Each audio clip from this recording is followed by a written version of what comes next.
फिर से एक बार भैया को सॉरी बोल रहा हूँ पूरे समाज के सामने, क्योंकि मुझे लगता है कि शायद मेरे वजह से भैया का सर अगर नीचा हुआ है तो मेरे वजह से उठना चाहिए।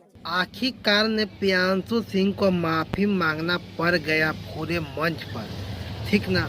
वहाँ पर एक पटना में शो था, इवेंट था, ठीक ना, कोई चीज़ का इवेंट के दौरान पावर स्टार पवन सिंह भी आए हुए थे, वहाँ पर एक गुंजन सिंह भी आए हुए थे। अब प्रियांशु सिंह भरे मंच पर आकर गुंजन सिंह से माफ़ी मांग ही लिए पावर स्टार पवन सिंह के साथ, ठीक ना।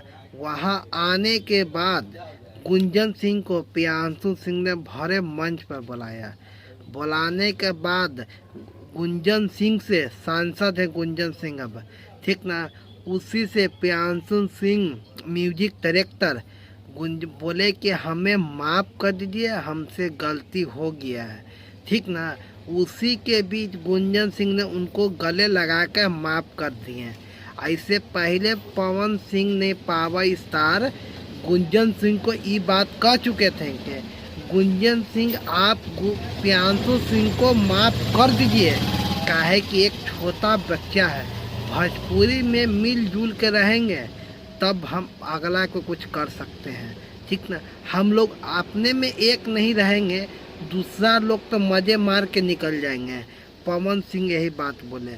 जहाँ झगड़ा ही ना हो तो फिर वहाँ प्रेम कैसे? जी बात की एक बात, जहाँ झगड़ा ना हो वहाँ प्यार कैसन, और जहाँ झगड़ा ना हो वो मोहब्बत कैसन।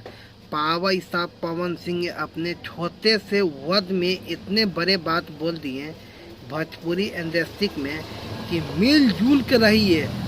कोई आपसे बड़ा है, प्रियांशु सिंह का आपसे कोई बड़ा है तो कोई आपसे छोटा भी भोजपुरी में है, ठीक ना। आप लोग ऐसे मत करिए, ठीक ना। हम लोग मिल के रहेंगे तब ना हम किसी से लड़ पाएंगे। आप लोग आप ही में विवाद करते रहिएगा तो कैसे अगला कोई तो फायदा उठा कर निकल जाएगा। पावर स्टार पवन सिंह जी का कहना था, इसके बारे में आप लोग हमें क्या कहते हैं, आप लोग फुल कमेंट करके बताइएगा। मिलते हैं इसमें किसी और वीडियो में। हाँ, प्रियांशु सिंह सही थे या गुंजन सिंह सही थे, हमें कमेंट करके बताएंगे। मिलते हैं किसी और पे, तब तक हमें इजाज़त दीजिए। जय हिंद। और जहाँ प्रेम हो वहाँ झगड़ा ना हो, वो प्रेम